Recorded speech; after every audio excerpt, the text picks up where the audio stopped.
We're so glad that you could share some time with us today. We look forward to March Leadership every year to bring you the most up-to-date information and resources from the Office of Teaching and Learning. And so we're so excited to be with you today. We have extended the day to 9 to 3 in response to feedback in previous years from folks really wanting to have more time with colleagues and more time to interact with the content. And so we believe in the survey there'll be a question around your preference or length of day. So please make sure you take advantage of that survey at the end to give us your feedback. I want to say a huge thank you to KDE for hosting us today. They helped set up this beautiful room. There's some coffee and water out there for folks to enjoy. March Leadership definitely could not happen without our partnerships with the cooperatives, and so we are so appreciative of KDE for their hospitality today. This is a big year for the Kentucky Academic Standards. We have 3 content areas that will be up for review: reading, writing, mathematics, and social studies. And so we're going to have an update at the end around the timeline for those, as well as some information around health education and physical education standards, and an update on our visual and performing arts standards, which were adopted into law in October of 2024. And we have some resources that we think will be helpful for you as you support your visual and performing arts teachers in implementing those new standards. We'll be spending the majority of our day today really diving into a new report that was released from TNTP in 2024 called the Opportunity Makers. And they did a huge study of about 28,000 schools and identified 3 trajectory-changing practices: belonging, consistency, and coherence. And so we're going to be taking a look at some of our MTSS resources, our resources to support Tier 1 instruction through the lens of those trajectory-changing practices with you today. I want to take a moment to recognize our March Leadership team. It does take a team to bring this meeting to you. Those folks are here on the screen. But I'd like to recognize our team that is with us today that will be presenting. We have Fox DeMoisey and Misty Higgins. They are professional learning coordinators in our Office of Teaching and Learning. And we're also joined with Dr. Melissa Wainwright, who is our MTSS coordinator. And I'm going to go ahead and hand things off to Fox to get us started with our day. So that gave you a sense of us, just for us to have a sense of who's in the room today. Just by show of hand, we'll get a sense at least by role group. So if you would, put your hand in the air if you are a district leader. Okay. What about a building leader? Okay. What about that hybrid role, an instructional coach? Good.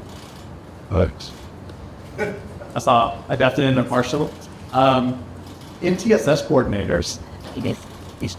That might be a second hat that some folks wear. And then any classroom teachers. We've had a few with us along the way, the classroom teachers with us today. Okay. So, we're going to start today by anchoring in some foundational resources. And as you can see by the layout on the screen, we're going to have a layered approach. So we're going to be thinking overarchingly at that ecosystem level about MTSS. And then situated within MTSS, if you think about that tiered delivery system, and you think about the academic section of that, and we think about that driver of it, the Tier 1 section of that, we're going to have resources to support Tier 1 instruction. So for MTSS, we have the implementation guide and self-assessment tool, and then hard copies of core year. Well, actually, we'll get into the hard copies in just a moment. So then from the Tier 1 side, we have the curriculum development process, which is our READ resource to support HQIR evaluation, local curriculum works. We have the curriculum implementation framework, which is our resource to support effective implementation, and then the curriculum-based professional learning guidance document that supports the high-quality professional learning that's a part of effective implementation. So those are foundational resources for Tier 1. They've been the subject of March Leadership time in years past. We'll be drawing upon them today, but we're going to be looking in at some new related resources. And there you'll find those in the hard copies that you have before you in your session materials. So hopefully they're in order. Hopefully everybody has them all. We have your participant handout, which is just your organizer for the day. We have the TNTP's Opportunity Makers excerpt, which Crystal just introduced briefly, and Misty will say more about in a moment. We have an instructional practice guide. This one's for mathematics, although we're not going to be especially mathematical with it today necessarily, intellectual preparation guidance, learning walk protocol, the integrating deeper learning and HQIR introduction, and then you have one document for visual performing arts around that standards release, the standards at a glance, and then you have the writer's vision statement at the bottom or the end of your participant handout, so I consolidate a little space there. Additionally, you can see linked on the slide the Google folder. We're going to be mostly hard copies today. However, in the invitation and calendar today, you should have a link to a Google folder, and in that folder is a subfolder with digital copies of all the materials that we'll look at today for your reference back in districts. And then the one that you might make use of that is digital is our parking lot. So hands are welcome in the air at any point to ask a question. We're going to have lots of whole group shareouts where questions can naturally come. If, however, you have a question that might be a little bit more peripheral or particular to you and you want to log it on the parking lot, we'll be monitoring that throughout our time together today. And we'll be able to respond like in session while we're together or within 24 hours if not. Okay, our agenda. We'll get more into the content for our agenda here in just a moment. This is more for timing and mental energy budgeting purposes. The breaks you see there, this is our third March leadership, so we're kind of getting the timing down, but there's still a little bit approximate, so that's about where we'll be taking 2 breaks, and you can see lunch situated there in the middle. And before we go on, I do just quickly want to let you all know that you are going to get a copy of today's slide deck in a follow-up email either this afternoon or tomorrow morning. So just keep that in mind. Like if you see slides up here you're wishing you had access to, that is coming after today's session. So transitioning now, in 2018, TNTP released the Opportunity Myth, which many of you are likely familiar with. And in the report, they focused on results based on studying the student experience in classrooms across the nation. And they concluded that students needed access to 4 key resources to help ensure positive outcomes. And those included consistent access to grade level work, strong instruction, deep engagement, and then teachers with high expectations. And if you were actually with us for March leadership meetings in 2019 and 2020, this was a part of what we focused on in those meetings. Well, as Crystal said, TNTP has now released their newest report. It was released late September of last year, and it's called the Opportunity Makers. And in this report, they've zoomed out, and now they're looking at the systems level in what they refer to as trajectory changing schools. So these are schools where students grew on average 1.3 years every year, and they were able to sustain that kind of student growth for at least a decade. So in studying a sample of these trajectory changing schools, they identified 3 practices that were common across them all. That included belonging, consistency, and coherence. And these 3 practices are going to frame our learning together today. So to help you just begin to build some initial background around these practices and how TNTP is thinking about them, we're going to have you individually read some excerpts today, starting right now with the executive summary. So in your stack of materials, you should have an excerpt from the Opportunity Makers. And please just note a full copy of the report is in your Google folder that you can access later. And you may also want to have your participant handout, so those would be the 2 things you would need right now. And here's what we're going to ask you all to do. If you look at the bottom numbers, like the page numbers coming from the report itself, the executive summary will be found on pages 6 through 10. So once you get to the bottom of page 10, you can stop. We're going to read the rest of that later. But as you read the executive summary, we want you to just make note of what is standing out to you around belonging, consistency, and coherence within the context of these trajectory changing schools. Please feel free to annotate directly on the text. There's also space right at the top of page 1 of your participant handout if you would rather capture your thinking there. But we're going to pause and give you all about 7 to 8 minutes to individually read that executive summary, keeping this question in mind.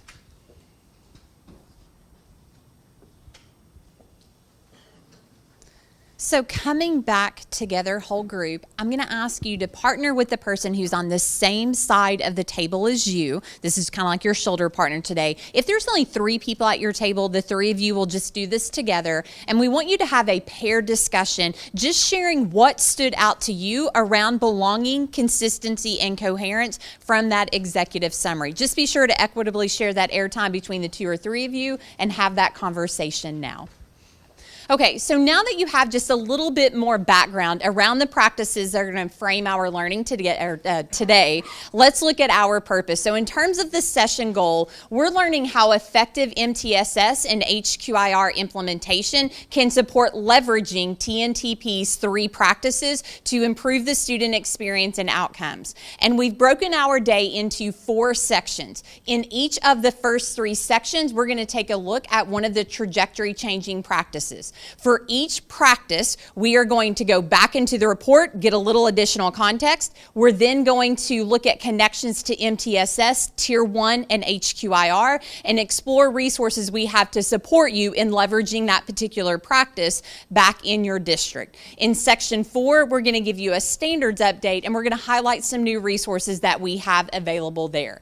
But given what you already know about the practices from what you read and where we are headed today, we want to give you a chance just to set your own starting point. So we got a couple of questions for you to consider. The first one in helping you make a connection is, what is a goal that you might set for yourself today, given your role and the current focuses in your school or district? And then to spark some curiosity and to prime our brains for the learning ahead, what is something from today that might be genuinely interesting to you or that you are curious to know more about? If you will pull your participant handout, get that back in front of you, right in the middle of page 1, you're going to see there's space for you to respond individually to these 2 questions now. Will you please number off 1 through however many happen to be at your table? So quickly number off for me, starting with number 1. Go ahead and do that now.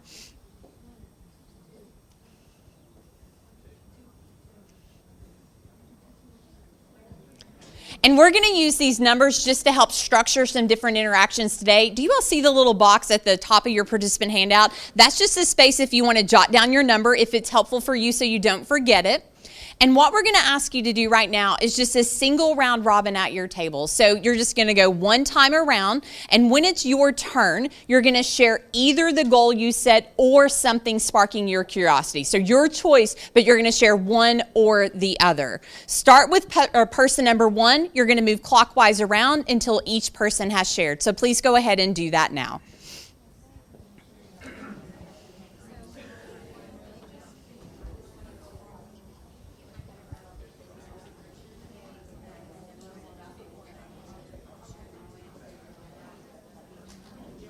Start to wrap those up.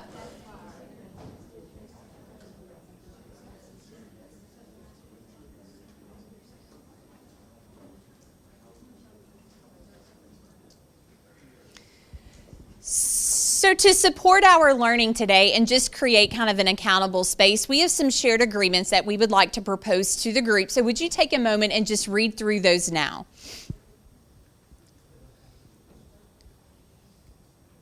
And just see, do they seem like the right fit for our setting today?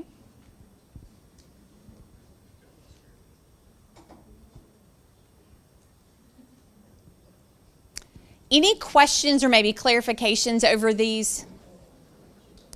And then I'm just going to ask you all to kind of just entertain me here for a moment. But if this is something we feel like collectively we could agree to, just give me kind of a thumbs up, kind of ratify these across the room a little bit. And then here's what I'm going to ask you all to do. Take a moment, look back at those shared agreements, and you do not need to share this with anyone, but just think which one you personally might want to hold in mind today just to get the most out of your time here with us. So again, just keep that one in kind of the forefront of your mind. So now we're moving into our first section, looking at that trajectory changing practice of belonging. We have 2 objectives for this section. The first one is going to be related to MTSS. The second one will be related to Tier 1 and HQIR. This is going to be true for each of the first 3 sections. So take a moment and read our 2 objectives for belonging.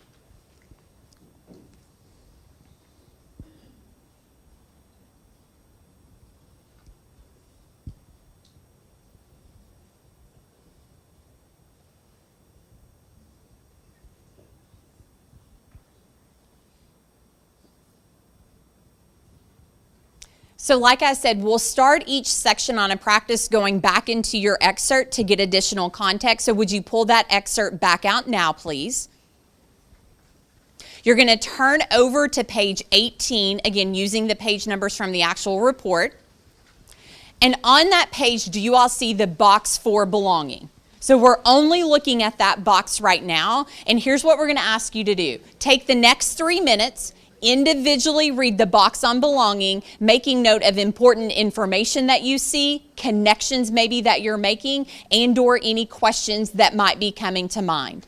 Again, feel free to annotate on the text. There's space at the bottom of page 1 of your handout if you rather write your thinking there. Whatever works best for you. But again, take the next 3 minutes and individually read that box for belonging.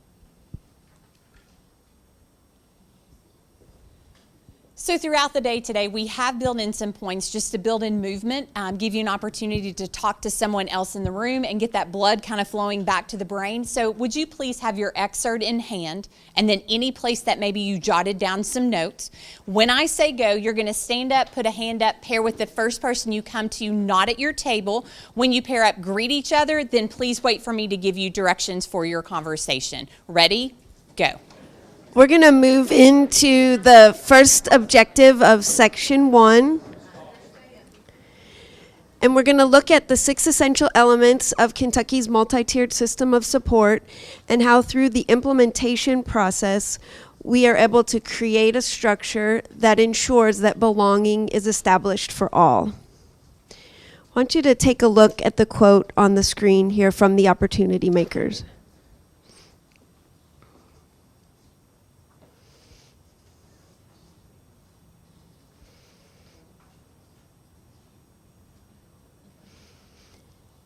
And as we look at this section on belonging, notice how it is school-wide, system-wide, district-wide, whatever that might be for you and your particular situation, that it's system-wide and that it's created structurally through intentionality.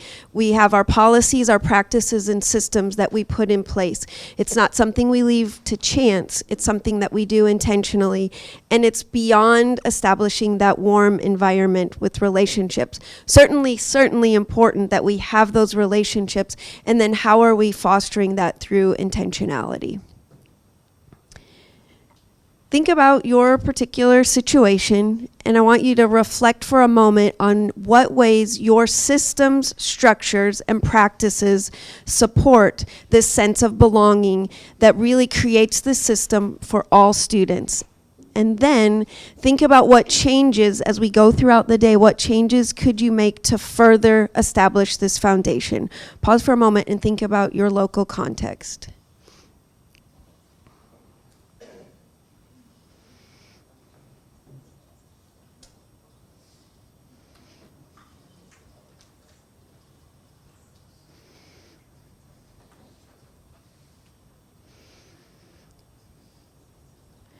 Through Kentucky's multi-tiered system of support, we have the ability to create this aligned, coherent system with our structures, our practices, our procedures.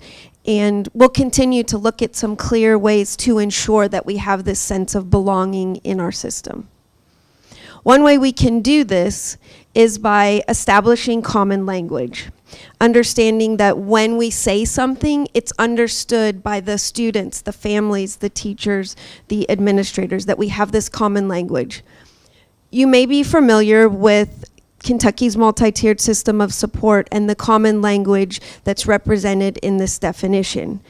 It's important that we all understand when we say KYMTSS, what do we mean? And here's the definition for that, and I've highlighted a few parts of that it's a preventative system. It's intended to maximize student achievement, and it is an integrated system. Establishing common language, you think within your system, what is important for all of our students to know, our families to know, our teachers, our administrators, what do we need to know so that when we say something, we know what we're talking about? And that's so important. To feel that you belong, you need to understand what's happening in your system. So one way we do this is through establishing common language.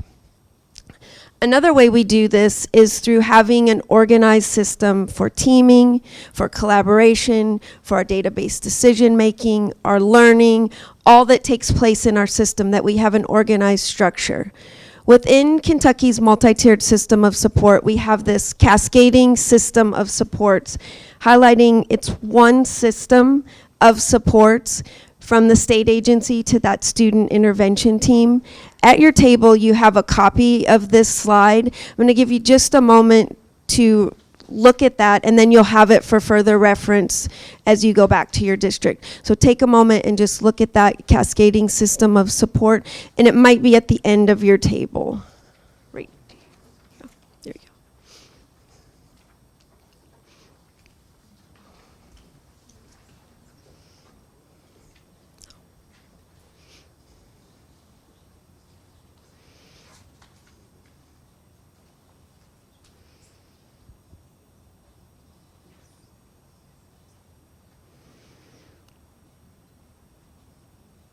And I know you won't have time to soak that all in. And unfortunately, this day is about giving you information and then letting you know that you have it for further reference. I want to highlight a couple things about it. You'll notice that the arrows go back and forth. It's meant to be a system that goes between and among those different areas so that there's clear communication and collaboration between the different levels. I would like to highlight these over here with the school level, and in the middle is the PLC part. Misty and Fox are going to give several different resources and information to support that part of the structure. And again, that is within the area of the school team and that student intervention team, but we're going to spend quite a bit of time today on that PLC team.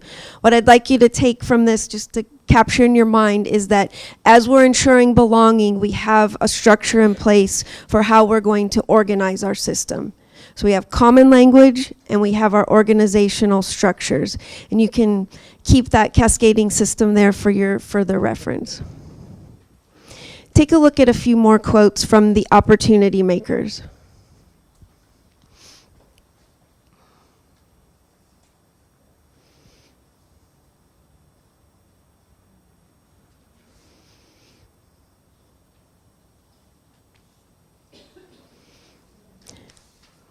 What I took from this sense of belonging is that it's a strategy that these trajectory changing schools implemented, and that they were creating these systems, that they were integrating it in and not taking anything to chance. And you'll keep hearing that word intentionality throughout the day, that they use them to accelerate for all students. So they're strategies that we implement. We have common language, our organizational structures, and then as we think about creating this sense of belonging, it's important that we understand why we do what we do, how we do it, and what we do. And that's true as you go back, understanding for the collective group, how do we do, why do we do, and what do we do. In KYMTSS, we ensure belonging by this equitable access and opportunity. Why we do it is so that our students have that equitable access and opportunity to instruction. As leaders, we want to make sure that we equip the adults with what they need, the resources and the learning they need to be able to provide that for our students. How do we do it? We do it in 4 ways. We do it through collaborative problem-solving teams. These teams use database decision-making. We utilize evidence-based instruction, intervention, and support. And then we have these family, school, community partnerships. All of that within the how works together. And just to highlight there, it says collaborative problem solving. That indicates that there will be barriers, there will be challenges, and how do we work together to preventatively and proactively solve those problems? We want to be solution oriented and use our data to help us do that. The what? Most of the time when we think about a multi-tiered system of support, we go to that tiered delivery system, and that's the mechanism for how our instruction, our intervention, and our supports take place. That tiered delivery system includes our academics, our social emotional, and our behavioral domains. And as we think about this, how are we creating a structure that represents all of our students' needs? How are we listening to them, and how are we responding to them? And we cultivate this sense of belonging through having this intentional system. And the framework of Kentucky's multi-tiered system of supports helps us do this. And as I was reading the Opportunity Makers, these 6 essential elements kept jumping out to me. And I think as you continue to go throughout the day, you'll see the importance of this why, how, and what. We'll come back to the what a little bit later in the day. Within the Opportunity Makers, they talked about these collective principles. So if we take our 6 essential elements of Kentucky's multi-tiered system of support at the center, and then at the outer part we have these structural parts of collective. How are we working together to share the leadership, share the responsibility, and share the ownership? That it's not the responsibility of one, but the all. And how are we ensuring that people understand that in our systems? We'll continue to add as we go through consistency and coherence to this collective concept. To me, it gives me the relief that I don't have to have this responsibility on my own. I don't have to know everything. I can collectively do this with my system. We have a lot that we're balancing to do this, and we want to have a balanced system. You may, within your system, be balancing the academic needs with the student's social, emotional, and behavioral needs. You may be balancing student schedules and teachers' availability and their expertise. There are a lot of things we balance to have this sense of belonging. Thinking about our community, what are our community needs, and how do we respond to that in order to provide our students with the education that they deserve. And I want you to think about the different initiatives and what you have that you're doing within your local context. Pause for a moment and think about what all you are balancing right now.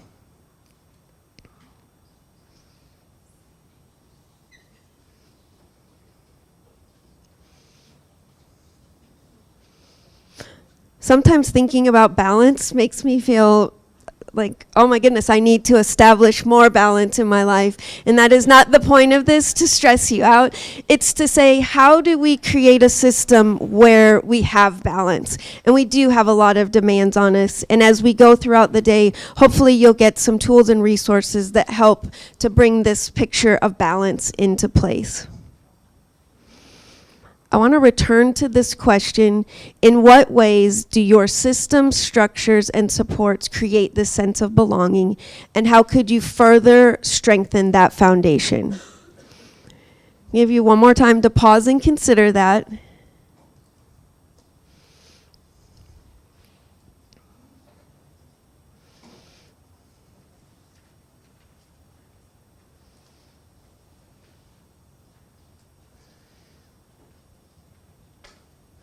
And then when you're ready at your table group, would you share some of your processes and practices that you have with your table and kind of your general thoughts to that question that's on the screen? Let's take some time and talk at a table group. If you are at a table by yourself or a smaller group and you want to combine with a group, that's fine. Otherwise, just talk at your table and take some considerations about your practices and processes. This is where sometimes when we establish what we're going to do, we have to go back and revisit the purpose of it, because throughout the implementation process, sometimes some of the people maybe haven't bought into it. And so having that discussion again about why did we do this? How are we going to do this? And this is the part of our culture that we have, that we support one another. And there are times that we establish something and we have to go back and revisit it. So just keep that in mind about establishing belonging is a part of having our structure in place that says every student, family member, staff member is valued, seen, heard, and included in our system. A tool we have for that to help you, if you're wondering, where might I go to just assess how is my system doing in the sense of belonging, is we have this Kentucky's multi-tiered system of support self-assessment tool. Many have used it, and to some this may be a resource that is new to you. It's one that allows you to go back through the 6 essential elements and have a discussion with your team to say, how are we doing within the 6 essential elements? It's intended to have conversations and to be able to say, here's where we're doing really well and here's where we want to make some gains. It goes through each of the 6 essential elements. And at the end of each one of the elements is a little place for small action planning. And it's for short-term priorities and then briefly long-term goals. And I just want to highlight, there's a link here that says action planning template. So within the document is one that'll take you to this, which is an annual plan of action, which is also in your Google folder. And it's so that you can take the self-assessment tool information and really plot out your full year and look through and say, within the 6 essential elements, where do we feel that we have this belonging established? And as we go throughout the day, consistency and coherence will also be there. This is the self-assessment tool, and it's a place that you can go, and the action plan is within that. Turn it over to Fox for the second part of this objective. Okay, so for the second Section 1 objective, explore resources to cultivate or to support cultivating a strong Tier 1 classroom culture for all students. And we'll use the language of classroom culture, community of learners, learning environment, kind of interchangeably as we think about where belonging really fits in that Tier 1 context. We're going to be thinking here about students and the kinds of support students need, but how as teachers can be providers of that support, and then how as leaders we can support teachers in supporting their students. So a little bit, to use Melissa's language, of a cascading effect. So 2 additional quotes from the opportunity makers. These are short but sweet. If you will, read those. When you're ready, just notice what they call to mind and have a quick 1-minute conversation with a shoulder partner about them. So I overheard some clear connections being made to belonging. Folks talking about that connection in the first quote between emotions and that emotional climate and learning. And then coming into the second quote, lots of folks talking about that relationship between care and challenge and what that looks like, especially teacher to student. So we're going to be really playing with, over the next little bit, that care-challenge relationship. So today there are going to be a couple of supports that we're not going to look at during our time together. We're just going to reference because they connect to some aspect of the work that we're looking at. The one you see now, the first of our evidence-based instructional practices series, and I think these were actually featured 3 March Leaderships ago. That first evidence-based instructional practice is establishing the learning environment. And there you'll find kind of a high-level treatment of the research around that, which definitely will include some connections to belonging, getting into some of the brain research as well, and then we'll start to help maybe turn that into something that could be actionable in a classroom setting. So you can access that if you go to kystandards.org, and then you click on the Evidence-Based Instructional Practices tab once you've clicked on Your Standards Resources.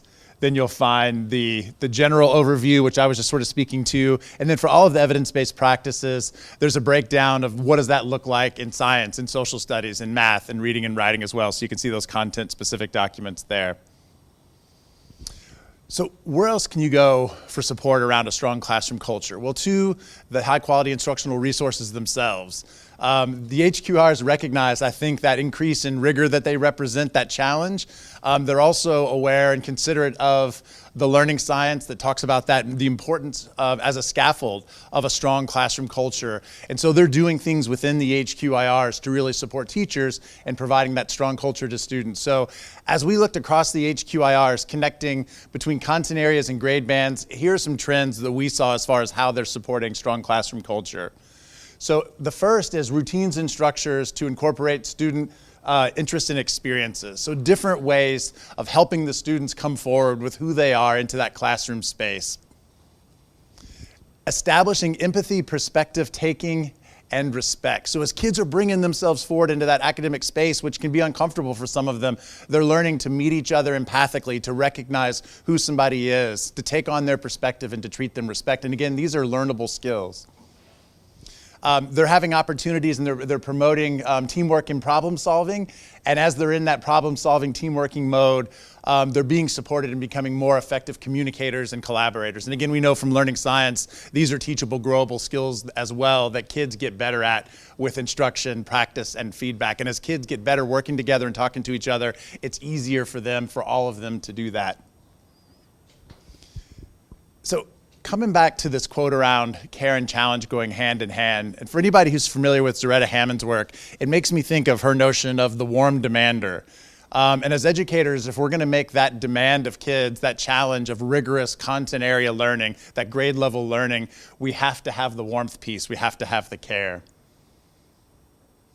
So we're going to explore what that looks like experientially a little bit by stepping into a 6th grade science classroom, at least in our imaginations. We're going to get a chance to do some empathic connecting and some perspective taking.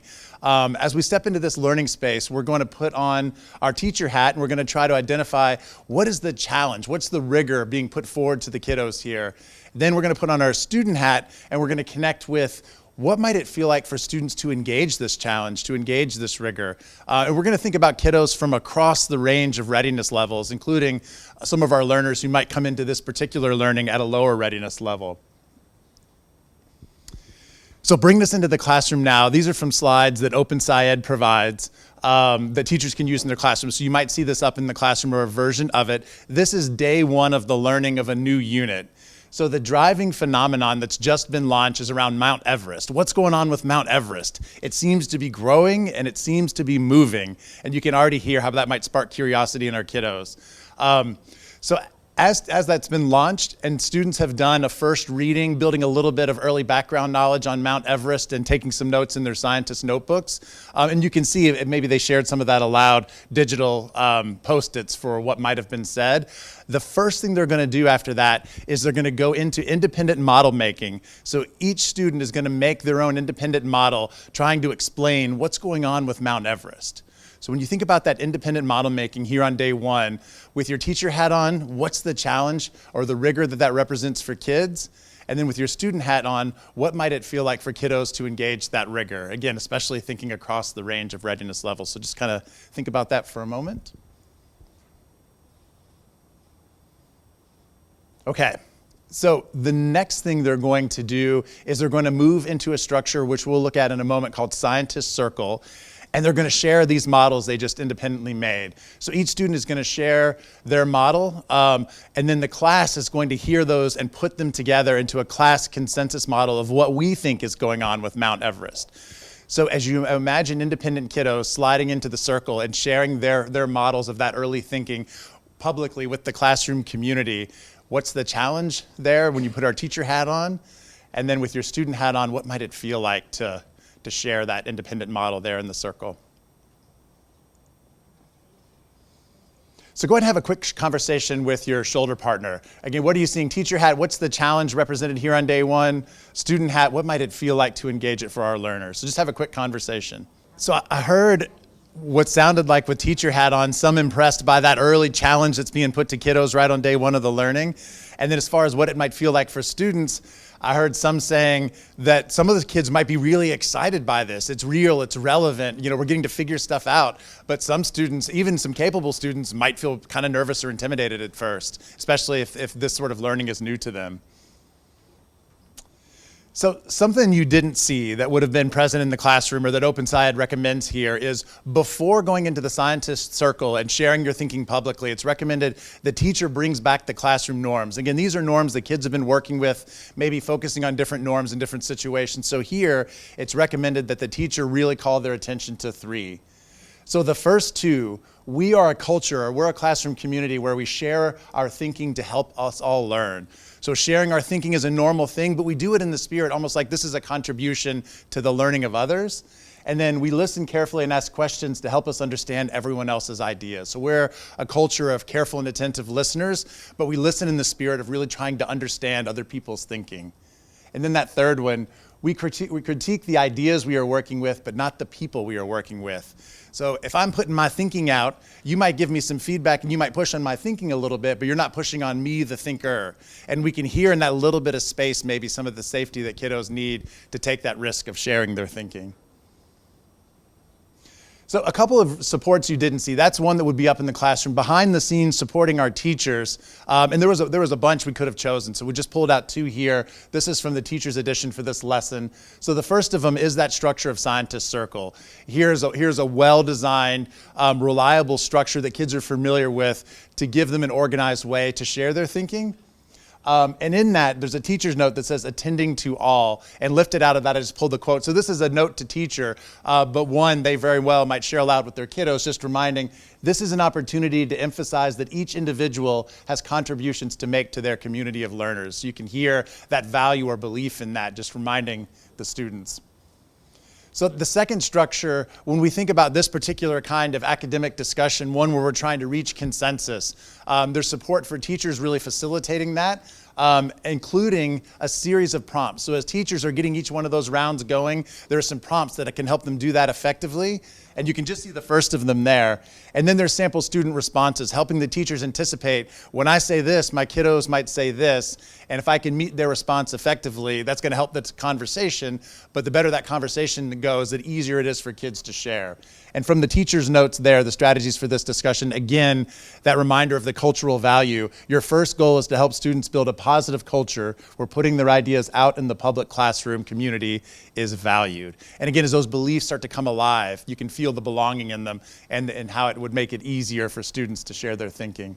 So this is from the teacher's handbook, a lot of supports. This is one that could connect to this particular lesson. Right before this, there's some supports just for teachers to facilitate academic discourse. And then here you see 13 different ways that scientists figure stuff out. So as kids are thinking like scientists, these are the different ways that scientists do that. And then for each of these ways, when we think about how do I share my thinking for that kind of way of figuring things out, there are some stems and starters to help give kids some of that language to get them going. Because the idea is that ultimately we want students to be capable of thinking like scientists independently and of sharing their thinking confidently. Okay, so for a little bit of processing and to get some movement in again, we're going to stand up, hand up, and this time trio up. So if you can, without walking too far, you want to find maybe 2 other people that you haven't had a chance to talk with yet today. Introduce yourselves if you don't already know each other, and then I'll give a little bit of additional instruction. So we're going to go ahead and stand up, hand up, and trio up this time. So picking up from that question,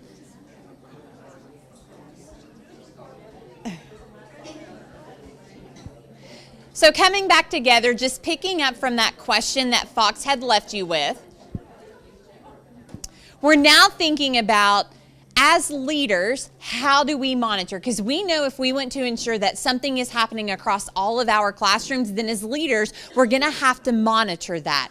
And as we mentioned earlier, the Curriculum Implementation Framework, it is one of our foundational implementation resources that was part of the focus of March Leadership meetings last year. And that document is going to outline the key responsibilities broken down by role group for each of the 3 stages of curriculum implementation.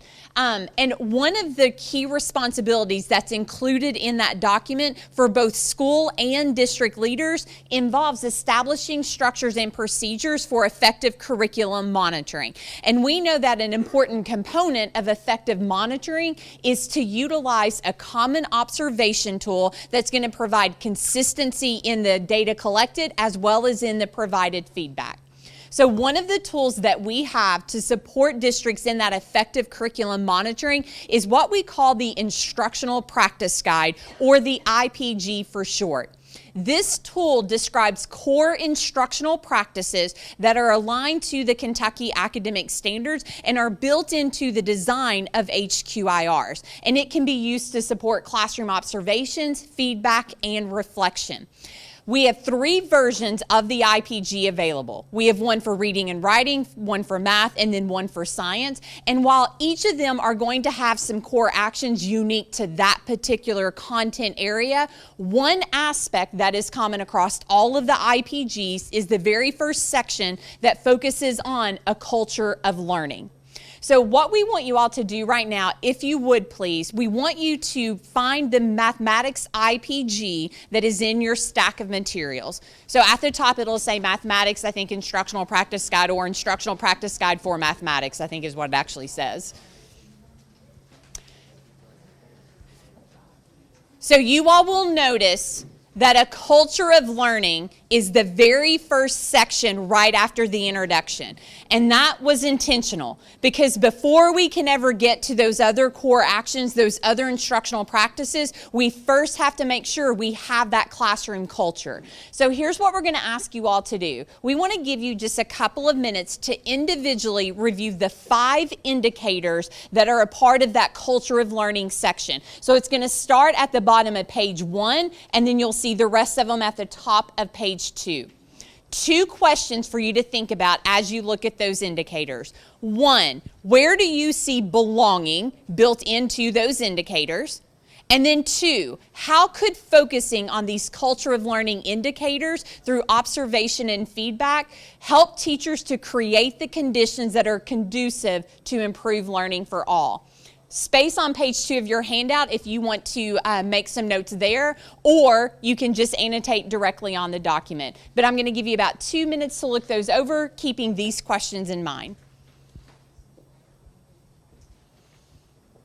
I heard a lot of really good things coming up as I was walking around that second question, in terms of like both teachers and leaders need to see good examples of what this looks like in practice. People need models of it. It might be helpful to have like a list of look-fors. What are those specific things we're looking for when we go into classrooms? So heard a lot of good things, and even giving teachers time and space to figure out what the HQIR provides that's going to help them with these indicators.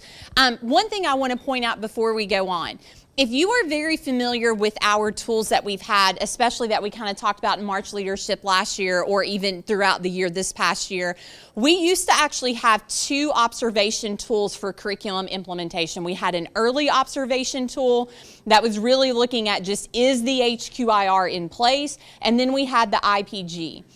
Feedback from the field said, can we just have one tool, please? Can we just have it all in one spot? So if you look at that math IPG again, if you don't mind, look at what the new second section now is. It's HQIR usage. So we've built that into this tool, so it really is a one-stop shop. And again, there is intentionality in the order.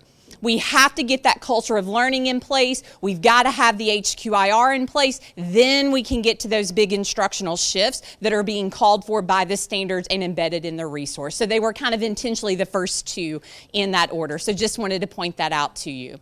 So we're to the end of the first section on belonging, and we want to give you all some time to do some team processing and consolidation. So before I even give you the directions for what you're going to do, I want to give you a chance to get yourselves set up for this.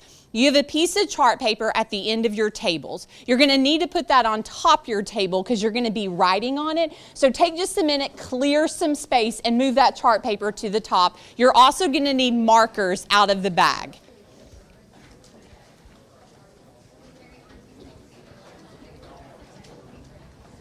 And I don't know if you kind of, want to join, or you have some people here that... Okay.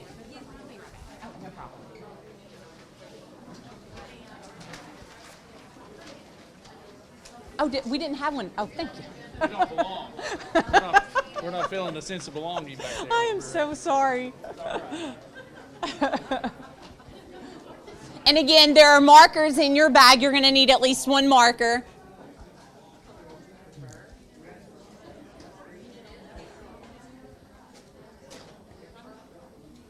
Okay, you will notice how your chart paper has a column for each practice. So we're going to do this same task at the end of each of a section on a practice. Right now, we are focusing on belonging. So I want you to just kind of, as you think about everything we've talked about with belonging around MTSS, HQIRs, that monitoring implementation or monitoring that culture of learning, at your tables, we're going to ask you all to first just have a conversation where you're going to brainstorm what are some of the ideas from this section that could help a district increase belonging. Then we want you to collectively decide which of those 3 that you've brainstormed you feel are the most important to help increase belonging. You're going to chart those 3 on your chart paper, and then you're going to post those on the wall somewhere kind of near your table. I would ask that we don't post on the quilt pieces, maybe below the quilt pieces if that's okay. So again, these are your directions. Brainstorm ideas for increasing belonging based on what we've talked about, your own experiences. Reach consensus on the top 2 to 3. Record and post. We're going to give you all about 5 minutes to have them up and on the wall. Ready? Go.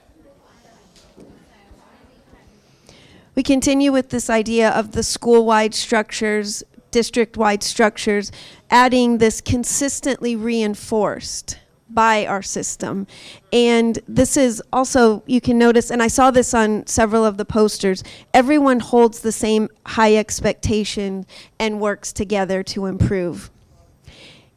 Knowing this consistency is so important for this work, I want to talk for a moment about this 704 KAR 3:095, and in language that will probably help you to understand that regulation. It was an amended regulation in July of 2024, and this changed the language from response to intervention K3 to MTSS, multi-tiered system of support, K12. And this is part of districts sharing how they are implementing MTSS. I noticed in the room when we were sharing roles, we had a few MTSS coordinators. This will probably be very familiar to you. And what I'm going to share with you are some of the findings of that. This KAR was intended to help us see and ensure consistency from the state to the district, the region, the school levels. In the regulation, it helps us define the key terms. So we talked about common language. It helps us to know what we mean when we say the terms that are within the regulation and the concepts. And we'll look at those concepts in just a moment. And then it established the timeline. This survey went out September 1, and districts were asked to respond by October 1. If you are the person in your district or were a part of the survey submission, thank you. And if you are not and you know that person, that group of people that did it, please extend our thanks to them for submitting that information. We had 98.8% response rate in the state of districts reporting their implementation of a K-12 MTSS. And I feel like what I'm about to share with you is because of this 98.8% rate, that we have a really good snapshot of where we are within the state with MTSS implementation. Let's take a look. You can see on the screen from the districts that they reported, fully, approaching, partially, and beginning. And 96% reported that they were either fully, approaching, or partially implementing MTSS. I like to take it this way and add in those 4% that are in the beginning stages, and 100% of the districts who responded are in some phase of MTSS implementation. It tells us that we have work to do in supporting one another in this work, but we are all, from the responses that were given, engaged in this implementation process. There were 8 components that were a part of the regulation, and the survey asked districts to respond to these 8 components of an MTSS. These are in rank order, number 1 being the most indicated as implemented, and number 8, the least implemented. We asked in the domains of reading and writing, behavior, and mathematics. And then we looked at grade bands. So districts were asked to report where they were. The first is evidence-based interventions. We reported as we are implementing those the most. However, we are implementing interventions with fidelity, saying that that's where we are least implementing. So we still have some work to do, but this gives you the 8 components and the rank order of where districts in the state stated that they were implementing these components. We noticed this trend, and the trend was in all domains and in all components, that we had this elementary most implemented, middle second, and high schools reporting the least implemented. Not really a surprise to us, but it shows us that we have this trend, and it just, to me, says we continue to support each other and know that our secondary schools will need additional resources and support in the process. So this trend carried out throughout. And because of that, I wanted to highlight a few places where secondary schools can access additional support and resources. From the homepage of the tiered delivery system within the continuum of supports on the KY MTSS website, there is a section on the screen. It's with a blue rectangle. On the page, it's not. But that is to help you know that there is a secondary section, and we continue to add resources to support secondary schools. And just as a note, that's now there. There's also, to the right of that, there is a video collection, and one part of the video collection is MTSS in secondary schools. There are guides that go with it, and in about 45 to 60 minutes, a team or an individual could go through that module and have the guide with the video. And additionally, for secondary resources, continue to look for opportunities in the KY MTSS newsletter, and there's a place to sign up for that also on the website. Districts were asked to upload or provide evidence, so they could do it in a narrative or document way, and these were some of the most uploaded pieces of evidence. And you'll notice that KY MTSS self-assessment tool was one of the most implemented or uploaded of the evidence pieces. That gives you just some ideas of what districts provided for evidence of submission. And then it'll go back out again in September, and we'll have our second year of information at the end of next October. Knowing that we have now this snapshot and we have additional pieces of information for implementation, I'm going to go back to ensuring consistency within your own system. We continue to keep at the center those 6 essential elements, and then around those collective principles, there's one added, and that's collective knowledge. And this collective knowledge says we're going to share our expertise, we're going to share our experiences, and we're going to work collaboratively to do that. And in these trajectory changing schools, their collective knowledge was to understand the students as learners and as people. And these schools in the opportunity makers made sure with intentionality that everyone in the building knew that they were a part of that collective knowledge of the students. It wasn't one person's responsibility to know the student as learners and people. It was a collective effort to make sure that they had an understanding of the students. And this collective knowledge included understanding of content. Do we as a body understand the content that we're asking our students to have? And that, remember, is also with our caregivers, our families, and it includes that whole school community. So we add to that the leadership, responsibility, ownership, and collective knowledge. You get the idea. It's of working together in tandem to get to the goals. I said we would come back to this tiered delivery system. For consistency, this is one of the most crucial parts. It's that our tiered delivery system represents all of our students. And how are we creating this instruction, intervention, assessment, supports for our students at all the tiers? And you'll notice that there's the 80-15-5. Those are general guidelines of what a healthy tiered delivery system would look like. In the event that we have less than 80% of our students successful in Tier 1, we really need to have those conversations of what is the health of our Tier 1 and what do we need to do to strengthen that? What do we need to do to provide for our students?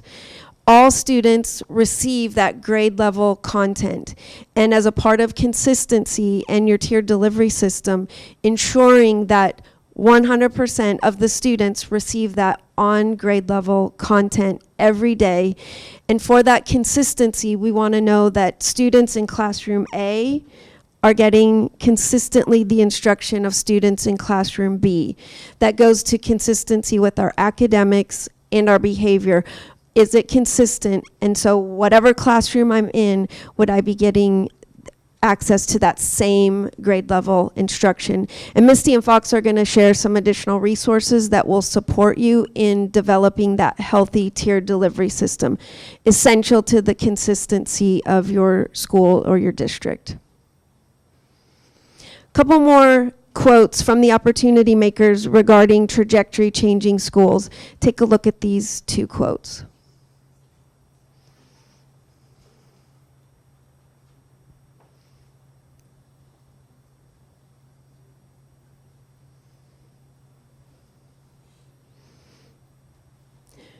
So we provide them with this grade level content, knowing that some of our students will need those additional layers of support, but that all of them have that opportunity that they deserve to get grade level content. And I'm going to give you an opportunity at your tables to discuss what systems you might have in place that ensure that all students have grade level work and appropriate support. And then what are those barriers and challenges? I would ask you in your team discussion to talk about what you have in place that is working, as well as the barriers and challenges. Give it equal, at least balance. Before we only talk about barriers and challenges, really share with each other what are some of those systems you have in place right now that ensure students have access to grade level content. Let's take some time to talk as a table.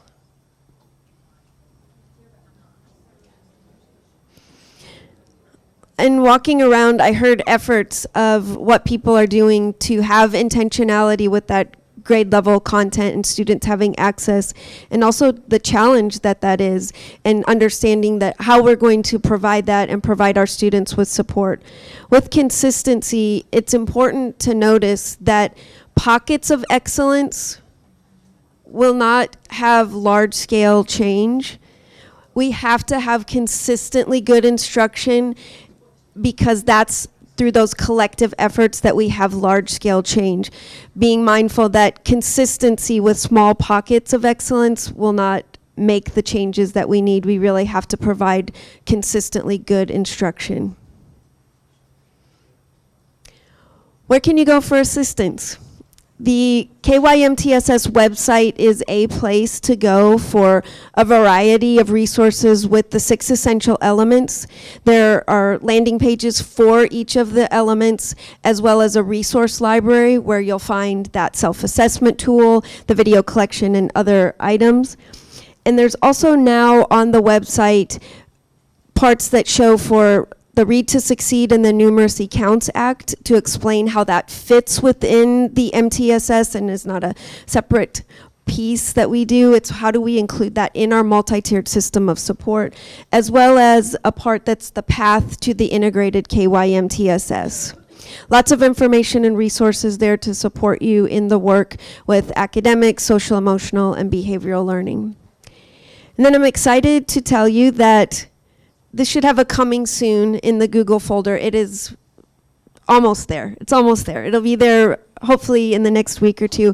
An updated, revised MTSS implementation guide. And it is really in response to some of our survey data that we received, asked questions that we get, responses from the field, and updated evidence and research. And that'll be there. It's really great to use with the self-assessment tool. You can use it as a standalone. It's there to help guide you in the work of MTSS. A few things to notice in the new edition.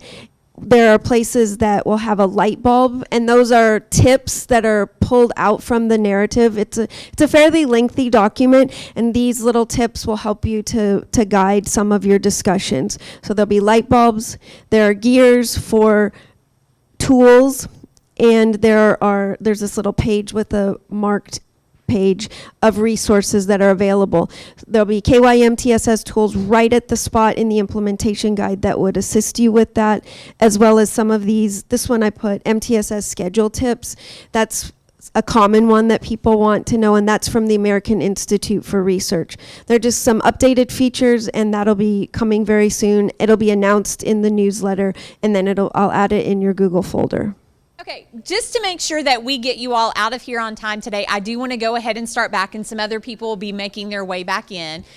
So just as a reminder, we're still in section 2, looking at the trajectory changing practice of consistency, and now we're to the second objective, where we want to explore resources to support educators in providing that consistently good instruction. So here we're specifically going to be looking at the work of PLCs, as well as, again, on that leadership side, that monitoring for consistently good instruction. And in the report, it lifts up 3 aspects of consistency that were critical to the trajectory changing schools. You see those here on the slide. It included a strong shared curriculum, structured collaboration, and focused feedback. If you were to look at our Strengthening Tier 1 instructional visual, which hopefully if you've been with us for anything the past few years, you've seen this visual, you will see the 3 aspects of consistency built into this. Key element 2, it is all about ensuring that teachers and students have access to a strong shared curriculum that's anchored in an HQIR. That structured collaboration and focused feedback, those are important components of key element 3, and that high quality professional learning that's going to support consistently good instruction across all classrooms. Again, we see multiple connections to the 3 aspects of consistency in the curriculum implementation framework. So if you were to read down through all of the responsibilities, many of them are supporting or targeting one or more aspects of consistency. So we pulled just a few to give you an example of that. So take just a moment, read through the responsibilities, and you can see the aspect they're connected to.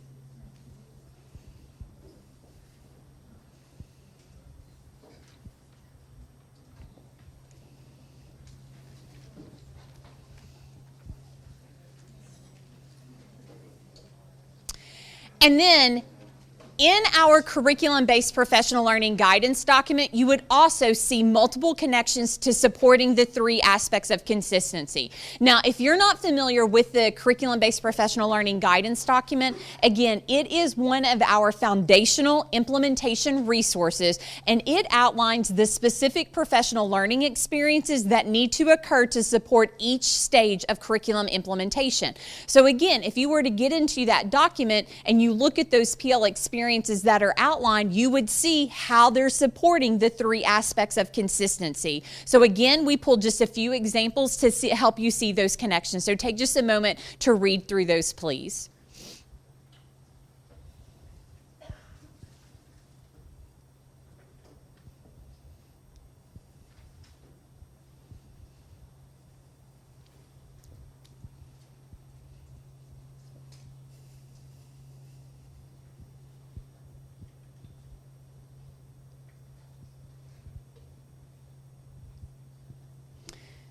Over the past few years, we have spent a lot of time helping to build understanding around the importance of HQIRs as being the center of that strong shared curriculum. So today, we're actually going to spend time looking at the other 2, starting with structured collaboration and the work of PLCs in providing that consistently good instruction.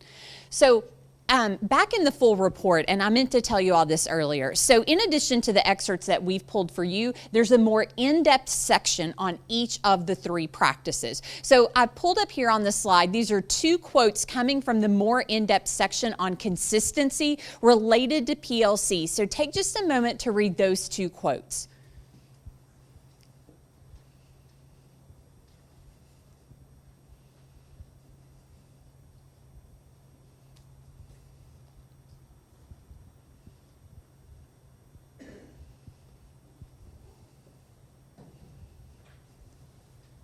So for me, when I read that first quote, an instant connection that I made was back to what some educational experts in this area will often refer to as like PLC light or PLC compliance.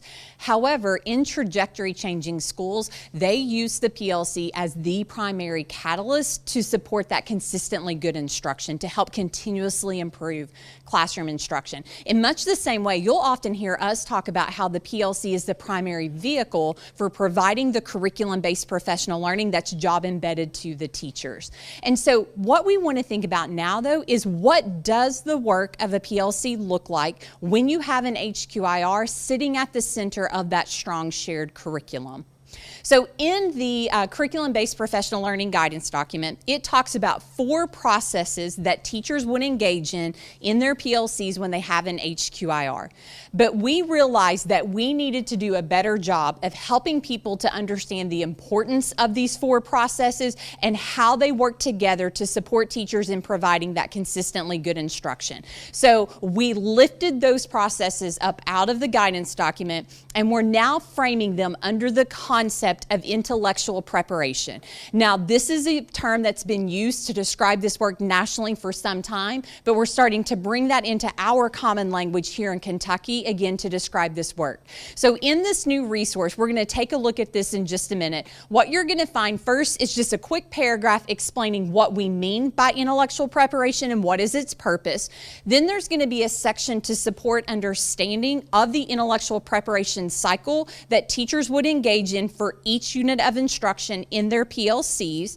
And then there's going to be a section that's going to focus on those 4 core processes. So those processes, these are probably going to sound familiar to many of you: unit internalization, lesson internalization, lesson rehearsal, and student work analysis. So for each one of those, it's just going to give you a quick paragraph on what's its purpose, what's its role back in the intellectual preparation cycle, and then it's going to have protocols to support the work. So in your stack of materials, would you all please pull out this new resource? This was just released this past December. It's called the Intellectual Preparation Guidance.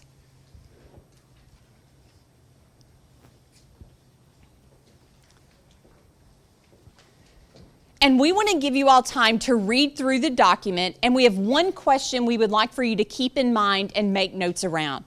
How can intellectual preparation support a well-structured PLC in becoming the primary catalyst for consistent, high-quality instruction? Just what are you seeing in the processes and how they would work together that's supporting consistently good instruction? Feel free to annotate on the text. There's space on page 3 of your participant handout if you would rather jot down notes there. But I'm going to pause and give you all about 6 to 7 minutes to read. We talked about common language earlier this morning. Intellectual preparation signals something different is going on a little bit when it comes to the PLCs when you have an HQIR. It's not about designing from scratch together anymore. It's not about the old lesson planning we used to do. It's about intellectually preparing to teach what this HQIR makes available, knowing the needs of our students and how to leverage what's in the HQIR to meet those needs. That's a different skill set. It's different conversations than trying to plan something from scratch like teachers were used to doing. So I'm going to hand that over now that we've talked a little bit about structured collaboration to Fox to go into the next one.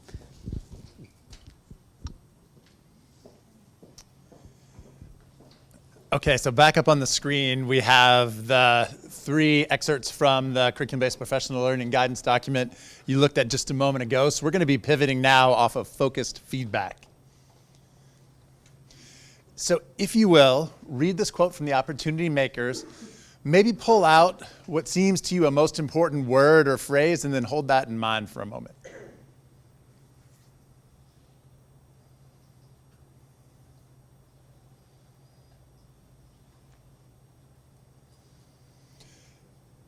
All right, so when you're ready, we're going to call those out into the room. Kind of just imagine that we're making an invisible Wordle. Have you all seen a Wordle? So we're going to call those out. You don't have to put a hand up. You can stagger it a little bit if you want to, but just call out either that key word or phrase that stood out to you, and we'll see where folks landed.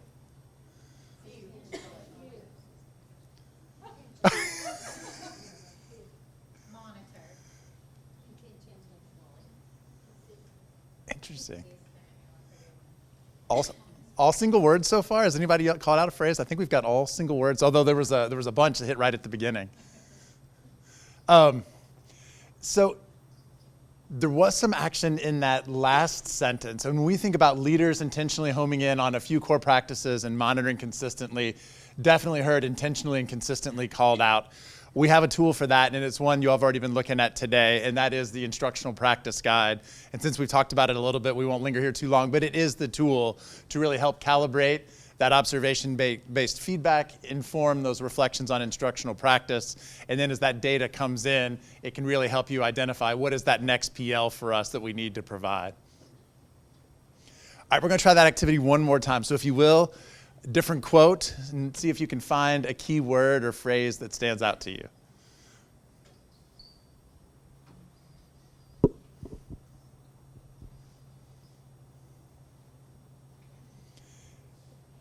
And then when we're ready, we'll just go ahead and call whatever that was, that key word or phrase. We'll call that out.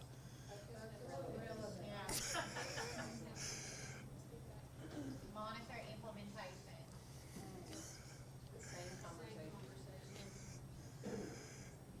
I think you all are hitting the big ones. It's funny, both times it's like there was a little telepathy going on. People shouted out the same thing right at the same time, then we had waves of it later. So if we pull apart, again, that second sentence a little bit here, feedback is focused. On that side, in our work with districts, what we'll often say is, if you use a curriculum implementation framework diagnostically, and you locate where are we in implementation, what stage are we in, but even where are we within that stage, those next responsibilities or actions to take up become clear, and that can really inform your implementation plan for the year, which then can really inform your professional learning plan for the year. Then as you're ready to go in classrooms and give feedback on that, you can go to the instructional practice guide and you can tell which few indicators really do align to that PL we're providing, to our implementation goals, which all fits with where we are in implementation. And that kind of takes us to the relevant piece. For classroom teachers, if the feedback I'm getting aligns to the PL I'm receiving, which aligns to what we're all about and our goals for implementation and where we are, you're going to get that relevance, as we'll talk about later. It's going to be coherent. It's all going to fit and make sense. Then that everyone having the same conversation. I heard something I love the other day from TNTP. They talk about aligning the vertical spine, because with everybody, it needs to be vertical. It needs to be classroom teachers, building leaders, and district leaders. We need to have that alignment there. And how do we get everybody having the same conversation? I don't know if anybody called out walkthrough, but we're going to look at a particular kind of walkthrough structure that can be a leadership structure that can help to get us there. And that is the learning walk structure. And this is one that's really trending nationwide, but starting to get traction here in Kentucky as well. And if you're familiar with learning walk structures, what's a little bit different here as you get into it, and you'll see it in the introduction and then the before, during, and after sections, is that it really is tied into that context of implementing an HQIR. So you're going to see things specific to that really do kind of make a difference. So we're going to take about 5 minutes here. We're going to dig into that tool. You can annotate directly on the hard copy that you have in your stack of materials. You can also hold some high-level thinking on page 3 of your participant handout. And your lens is, how can this as a leadership structure, how can this learning walk structure help a district provide consistently good instruction across the system? So that's just a lens to look through. We'll take about 5 minutes to explore that protocol. We are now moving into section 3. Looking at the last trajectory changing practice of coherence. And again, we've got 2 objectives. So would you take just a moment, read the 2 objectives, pretty short and sweet this time.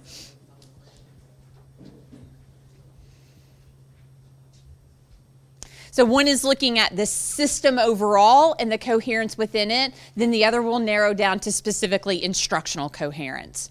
And so we're going back into your excerpt for the last time today. So if you don't mind, pull your Opportunity Makers excerpt out. You're going to turn over to page 19, and it's the shortest box of all of them. So at the very top, you'll see the box on coherence there. Same process what you've been doing. Individually read, making note of important information, connections, and/or questions coming to mind. So we'll pause and give you a couple of minutes to do that now. So it's just the box at the very top of the page, and that's all. We're going to move into the section 3 objective, where in this part we'll explore concepts, strategies, and processes for system coherence. And I'd like you to take a look at this quotation from the Opportunity Makers.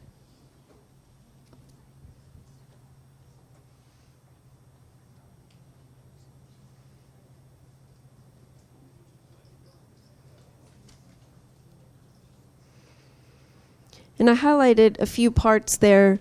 It's still everyone working together in concert for coherence. And you may notice that it's added, make those connections clear to students and their caregivers.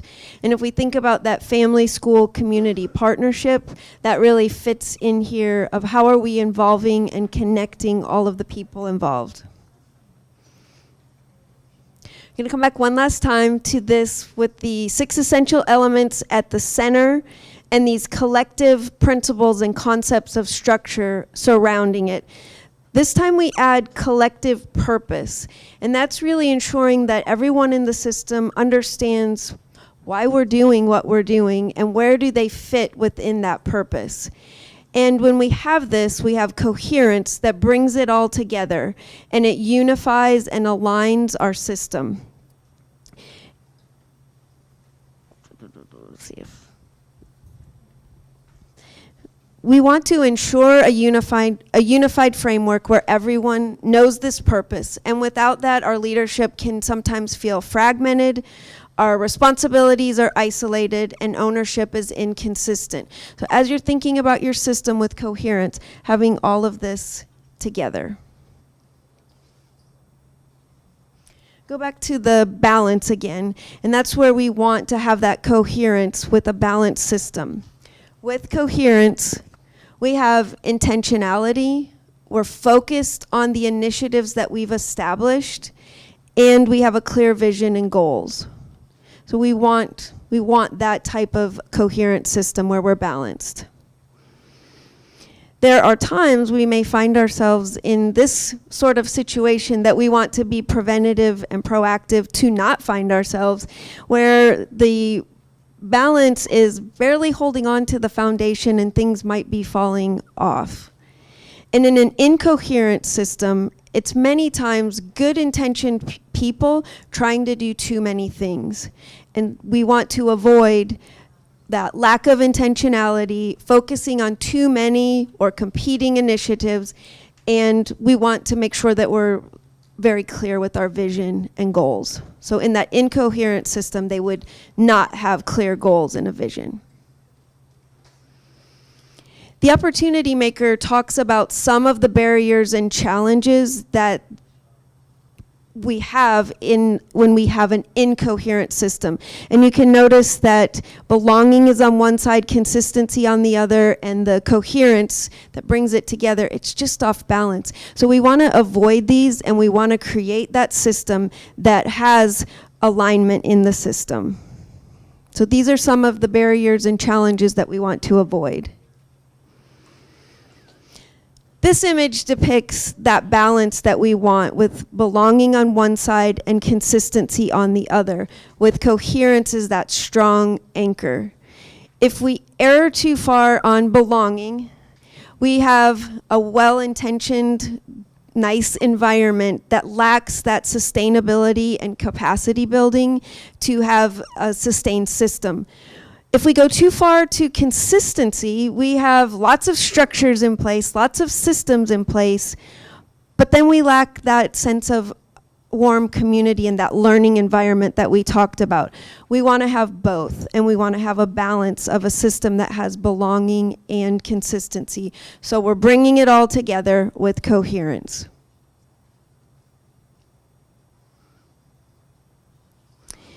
And building that sense of coherence within our system, we have 4 points that the opportunity makers showed that these trajectory changing schools had. And they started with a narrow entry point. So thinking about all that we said we were balancing, how do we start with a narrow entry point? They invested in 1 or 2 focus areas. So they were coherent with their amount of focus areas. They improved step by step. So they did the next thing and the next thing. They had those short term, where are we going? What are we doing? And they also sustained it year by year. They were building a system that had capacity and sustainability. This system is not person specific, it is system specific. That means one thing that we know in education is that we will have change. We will have people in new positions. How are we developing that capacity and that collective understanding of our organization that so that it will sustain should a person leave? We want it to make sure that we're thinking about how are we bringing people alongside? How does everyone in the system know our purpose so that when we have change, we know we will, how are we going to handle that? So these 4 steps. I'd like you to take a look at this quotation from one of the principals in the report. It was one of my favorite quotes that happened. So take a look at this one.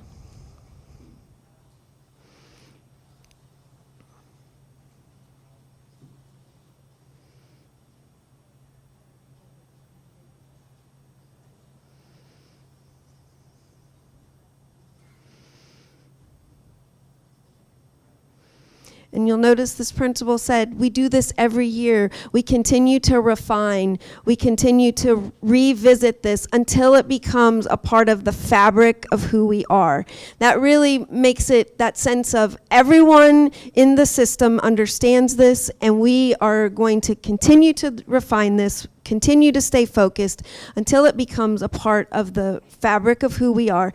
And these schools use this focused improvement process, realizing that it wasn't a one-time event, it was something that was going to continue over time, and they would continue to make their steps more improved and to continue to make progress.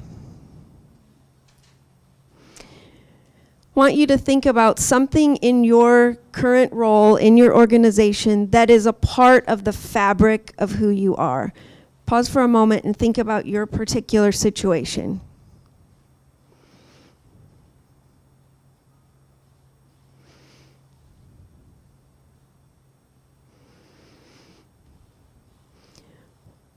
When we think about these practices and processes, how are we making them a part of what we do so that they become the fabric of who we are? At your teams, you're going to talk for a moment, or I'd like for you to talk for a moment, about those specific actions that you took to get this process or practice a part of the fabric of who you are, and then how has it contributed to your overall coherence within the system? So talk at your tables a little bit about how you've established coherence and what were those actions that you took.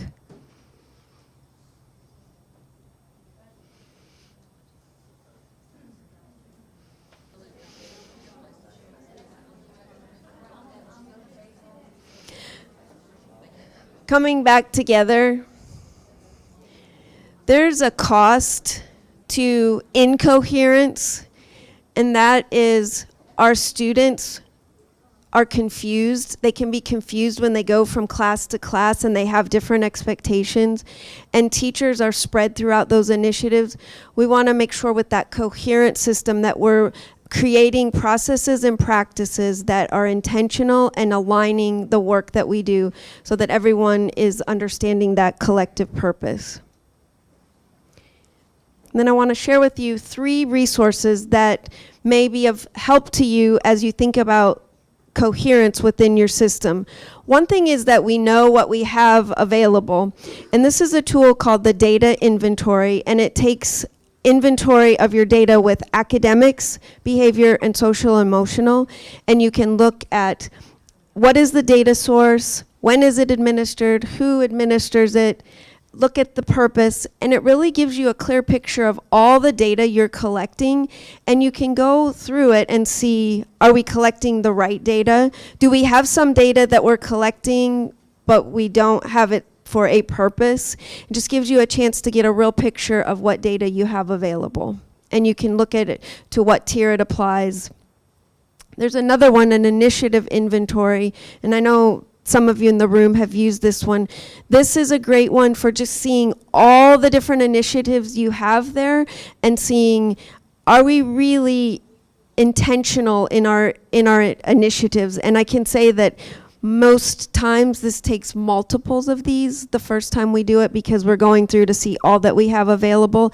And it's really a good idea to get a very good collective group together to pull those initiatives that are happening in all the domains. And the last one I'd like to share is this matrix, and it's actually a teaming inventory, and that allows you to look at all the teams you have and see, is our teaming structure following that cascading system of support? Do we have a teaming structure that helps to carry out the collective purpose that we want for our system?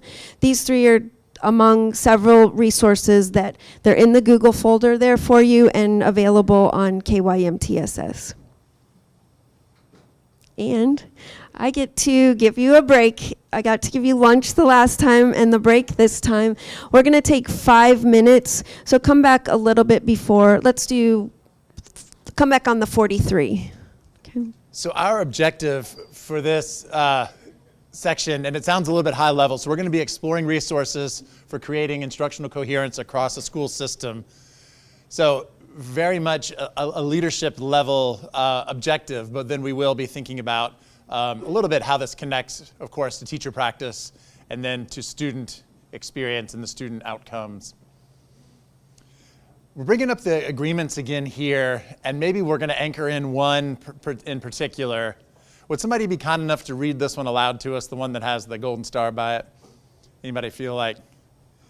Thank you.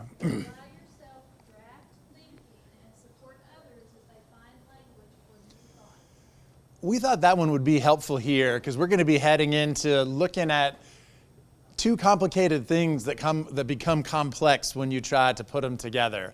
Well, actually, a range of complicated things become complex when you put them together. And that might take us into making some new connections, maybe rethinking some ideas that we had, and so giving ourselves a little bit of grace to think some new thoughts, and as we're talking about those a little bit with our table mates, to maybe find new language for those as well. So we're not going to read these quotes other than because you just saw them a few moments ago in the reading you did to start coherence, but working from the bottom up. So as we think about the district's instructional program, we think about coherence there, we're going to be living in this next section in the curriculum and materials portion of that. And then as we come up, that ensuring all efforts fit together. So we're going to be thinking about a certain range of efforts and maybe even some efforts within that, and really, like tactically, how can we fit these things together in a coherent way?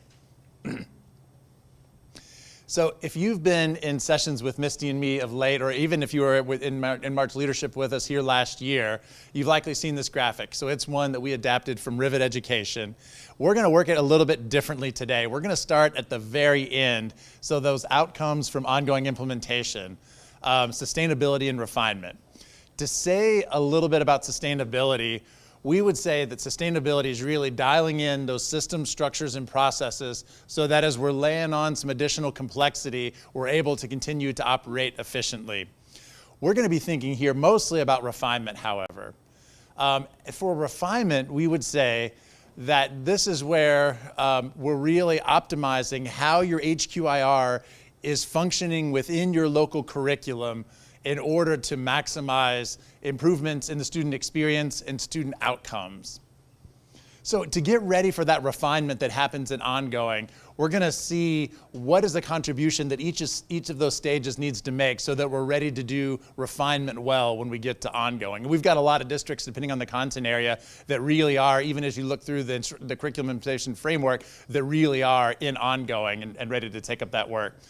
So in launch, what needs to happen, and this often happens through those vendor trainings, is really having that high-level understanding. What's the unique intent or vision that our HQIR has for doing high-quality teaching and learning in a content area? What's unique about how it does that? And then what are those design dynamics that come from its unique way of doing it? So just understanding that big picture at the resource level. Then as we move into early implementation, and we're continuing to really understand our resource, but we're understanding it experientially now as we're actually implementing it. And in early, it's important to implement it sort of as best you can, as intended or as designed, because if the goal is to really understand the resource, you kind of have to do it as designed to know it on its own terms. And we'll see why that matters in a second. But that takes us to what can be a little bit of a dicey word sometimes, fidelity. But it's a word that we've hung on to because you have to implement with as much fidelity as you can in early so that when you reach ongoing, you can relax that grip a little bit and start thinking about integrity. So as we're in ongoing and we're ready to start thinking about refinement and we're ready to start integrating some things into how we're doing our HQIR, integrity is the ability to know your resource well enough to know that what we're doing is adding value to it without undermining what makes it high quality to begin with, without cutting into its effectiveness. So I mentioned a moment ago that idea of your HQIR within your local curriculum. And our Kentucky law is actually unique, I think in a helpful way. As comprehensive and foundational as your HQIR might be, it's big, but it's not everything. It's not your whole local curriculum. And you think about like how, whatever those proportions are, around your HQIR, some pretty important stuff when we think about those district instructional priorities and initiatives. So as we reach ongoing, it's that space of really starting to integrate now, how does everything in our local curriculum work to and through our HQIR. So that's where that language of smart adjustment comes from.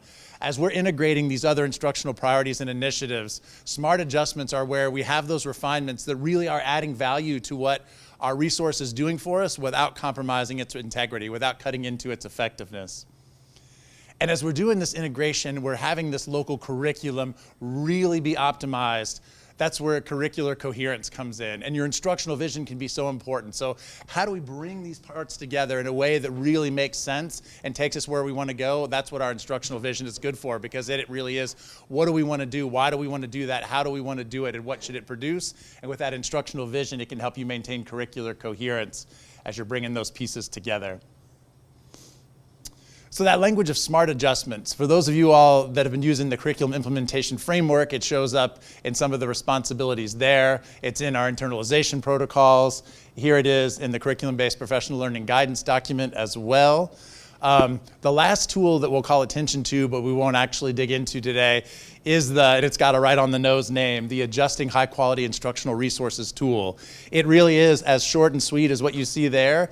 And basically, it's a tool that district curriculum teams, or even in PLCs, that can be used to really help come alongside teachers almost in a coaching capacity and help them work through, or district leaders, and help them work through that work of refinement and integration, really maximizing that value without compromising integrity. It takes those considerations, puts them in question form, and again, almost comes alongside you like a coach. So the last thing we will look at today, when we think about some pretty important stuff that is happening in districts around their HQIRs, is that work of deeper learning. In our pilot work, with the districts we work with in the reading, writing, math, and science pilots, but even in work with other districts, we began pretty quickly getting questions as HQIR came on as an initiative. How does that square with work we're already doing in deeper learning? We know, I think something like 143 districts have done some work in the portrait of a learner, profile of a graduate space. We know project-based learning has a huge foothold in Kentucky, which is, both of those are wonderful things. And districts were wondering, how do these fit together? And there was even some concern, are these like competing or conflicting initiatives? Our immediate sense was no. In fact, not only are they not competing or conflicting, but there's a real harmony here. But as we really pushed into that space, did some additional research, had some conversations, thinking that through in the direction of producing some guidance to support districts, we arrived at some conclusions, and then we took those conclusions and we had some conversations with deeper learning partners, both in Kentucky and nationally, to make sure these fits we were finding between HQR and deeper learning really made sense from the deeper learning side as well. And as they did, that allowed us to arrive at the resources we're going to take a look at today. So we are going to, in just a moment, look at, and this one's kind of a mouthful, the Integrating Deeper Learning and HQIR to Strengthen Tier 1 Instruction Introduction document. And you'll see at the end of it, it's introducing 4 support modules that then follow it to really help guide districts through that work. So our lens for looking at this document is really about providing clarity. Because we were getting a lot of questions, and there was questions around, what do we really mean by deeper learning? So we're really trying to clarify, what do we mean by deeper learning? What are the commonly recognized characteristics of deeper learning? What are the strengths of deeper learning? And what are the needs for deeper learning to be done well? Then what do we mean by a strong local curriculum with HQIR? What are the strengths of that? And then what does a strong local curriculum need to really be optimal? And then our theory of action is, what we found was the needs that deeper learning has to really be as effective as it can be line up to the strengths of HQIR and vice versa. The strengths of deeper learning can really optimize, in some instances, what HQIR can do. So our theory of action is how those really fit together in a complementary way. And then the last bit, as we started looking into learning sciences, maybe to give us a through line to help with that integration work, we found the findings from learning science very clearly validated deeper learning done well, validated HQIR and local curriculum done well, and affirmed those fits that we were finding. So we anchored that integration work, as you'll see, in the findings from learning science. So this one's a little bit of a longer read. Hopefully it's a payoff. It's a long read at the end of the day. Hopefully the payoff is worth it. So we're going to have about 10 minutes. We're going to read that. It should be toward the bottom of your stack. And your lens is going to be, we're going to think almost about internal coherence first. So of the clarifications in this introduction document, which were most useful to you in thinking about maybe how these fit together. So we'll take about 10 minutes to do that. You can annotate directly on your copy of the tool, and then also there's space on page 4 of your participant handout if it's helpful to jot some thinking there. So we'll give each other the gift of about 10 minutes of silent reading time. Maybe hear from a person or two. Again, it could be something that you shared in your team, something a table mate said, maybe a thought that you're having after that conversation. So how could resources that support pulling these two things together coherently help bring about improved student learning, vibrant learning, and improved outcomes? So we think about those outcomes, measurable academic outcomes and growth in the content area. We want growth around our portrait of a learner competency. So how might these together bring that about? And then there are 3 of the 4 modules currently published. So priming for learning, surface learning, and deep learning are available now. Transfer of learning is going to be coming out shortly. And going back to what Mary said, so for each of those, there is a video, and it's a little bit different than the PL modules we've done previously. It really is about building that shared understanding, maybe a little less experiential. Where it gets applied is when you move to the curriculum analysis and adjustment tools. So for each of those phases of learning, there's a tool specific to that phase that gives you indicators from learning science you can use to analyze your HQIR and see exactly what is it doing well and where might it need some refinement. And then there are aligned deeper learning practices specific to that phase that can help you in that refinement, optimizing your HQIR where maybe it could be a little bit stronger. Each of those modules also has a slide deck with that extra information, that commentary embedded in it in the speaking notes. Okay, so we've reached our third and final team consolidation. Now for coherence, as we think about, again, MTSS, and we think about Tier 1, we're going to go ahead, we'll get our anchor charts, come together around what are those things a district should consider to increase coherence. Well, then we'll negotiate those down after hearing from everybody to a top 2 or 3, and we'll hold those on our anchor charts and then post again. So we'll take about 4 or 5 minutes to do that last column for coherence.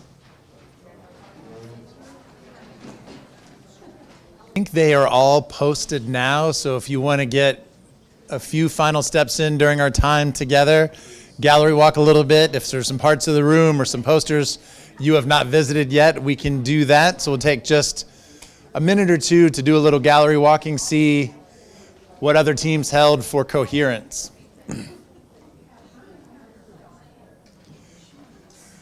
When you all are ready to close out this section, we're going to do one final individual synthesis. So if you imagine yourself back in your district, bringing some extra coherence there, what might a next step for you be, and then who might you tag to bring along with you in that work? So if you imagine yourself back in your local context, bring in some additional coherence, what might a next step for you be? Think an MTSS or Tier 1, and then who might be a good person to have along with you in that work? So we'll take just a minute or 2, jot some of those thoughts down on page 4 of your participant handout. So I'm going to go ahead and transition us to the standards update. This piece is a little bit different. It's mainly informational of where we are with standards, as well as some resources to support you. There's a couple of things that you might want to have in front of you. The last page of your participant handout just has some space for you to jot down some notes as we go through. Please keep in mind we're going to share the PowerPoint with you, so you do not have to remember all of these dates or copy all of this information down. You'll have access to that, but you might want to just note if there's someone back in your district that you might want to share this information with, or just anything that's top of mind for you. The second thing that you'll need is the at-a-glance document. It's in color, and this is for the visual and performing arts standards. We're going to talk a little bit about the updates to those standards, but this document has specific page numbers for the standards document that you might want to look back at and reference when you go back to your districts. So the process for standards development and review is set forth in Kentucky state law. So Kentucky Revised Statute 158.6453 established the process for the development of our standards, as well as set forth a schedule that every 6 years thereafter they would be reviewed and revised. And so that has a huge impact for us in 2025. Before we go into that timeline, I want to talk a little bit about that process that's set out in law, just so that timeline makes a little sense to you. It starts off with an application for teachers to serve as standards writers. And so we have 3 advisory panels, one for elementary, one for middle, one for high, and then also a review committee. And primarily there are teacher writers, but we also have representatives from higher education that serve on these panels, as well as business and community members whose organization works in that subject area, and they serve as consultants in that work. Around the time that that application is released, we also have a public comment survey that is open for 30 days on our current standards document. And so we encourage everyone to complete that survey, teachers, administrators, students. We've had students complete that. We love to hear their feedback, family members, and other folks in the community at large. Once that survey closes, the advisory panels come together. They look at that feedback from the public. They look at current research as well as other state standards, and they recommend revisions to the standards. It goes to the review committee at that time, and then they, again, look at all of those same things and then create a draft that is moved forward. That draft goes out for another public comment period, so there's a survey for folks to complete on the revisions that are being recommended. And during that same time period, in the areas of mathematics, reading and writing, social studies, and science, there's also an assessment blueprint survey that goes out. Now, the assessment blueprint does not include assessment items, but it simply serves as that blueprint that they use to design the state assessment. So for each subject area, it'll have the subdomains and the percentage of items that will be on the assessment that are reflected for each of those subdomains.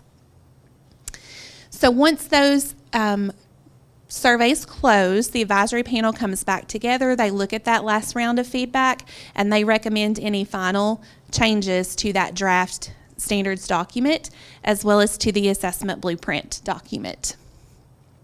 That then moves forward to the Interim Joint Committee for Education, as well as to the Standards and Assessment Process Review Committee.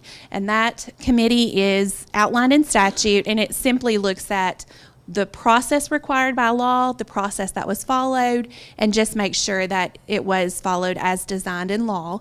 Once that is determined to be sufficient, it goes forward to the Kentucky Board of Education for a final approval, and then it goes through a 6 to 9 month regulatory process before it's officially adopted into law. And then the final piece of that process is that revised standards and assessments are implemented in all schools no later than the second academic year following the process. So with that 6-year time period, we have 3 content areas that are up for review in 2025. And so we have staggered the start of those review processes. So for reading and writing, that process actually began in January of this year. Social studies will be picking up in April, and then mathematics will begin in the fall of this year. So that means in the fall, you can anticipate that there'll be an application for standards writers, as well as that survey on our current standards to be released. So for reading and writing, like I said, they began their work on the standards in January of this year. The application and the survey for the current standards was opened in the fall of last year. Currently, the survey for their draft has closed, and they'll be coming together this March to look at that feedback from that second survey and recommend any final edits to the final draft that will then go forward through that process we talked about. And so tentatively, we're looking at October of this year for those reading and writing standards to go before the board for approval.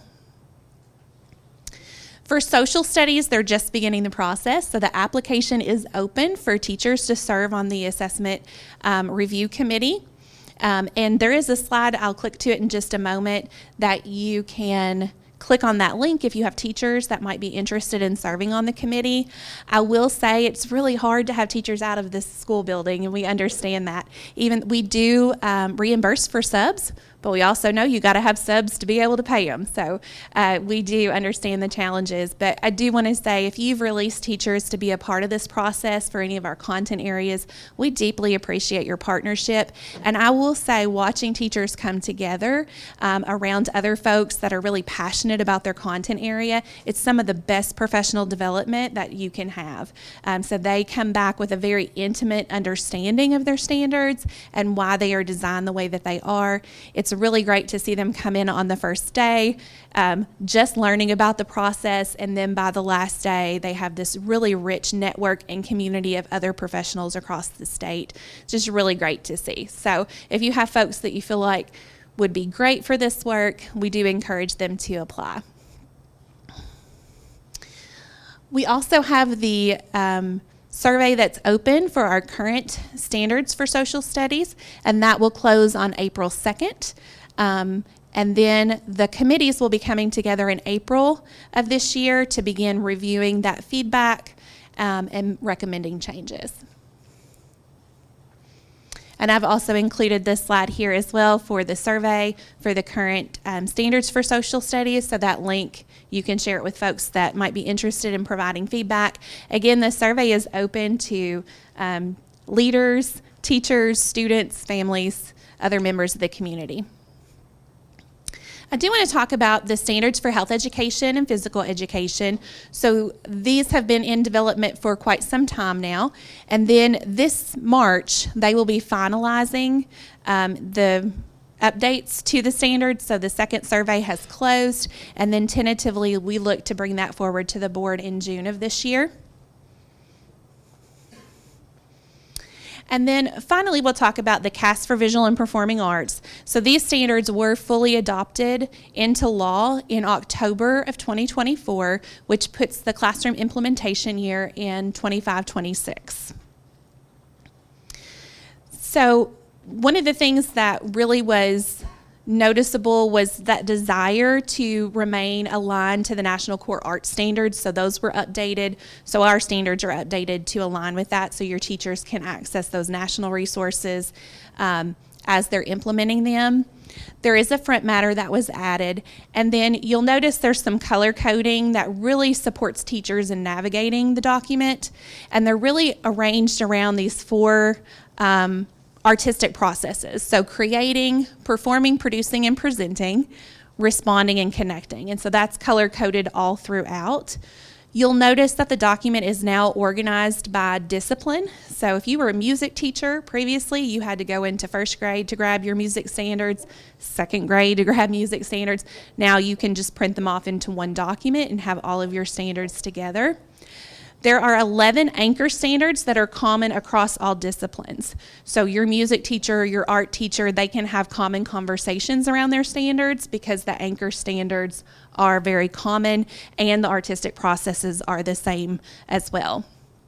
The standard writers really wanted to support teachers in understanding their standards. So there's lots of features in there, such as glossaries, definitions, and lots of support for teachers that may be coming in through a different pathway to really understand their standards and what students should know and be able to do. I will make one more note on the revision.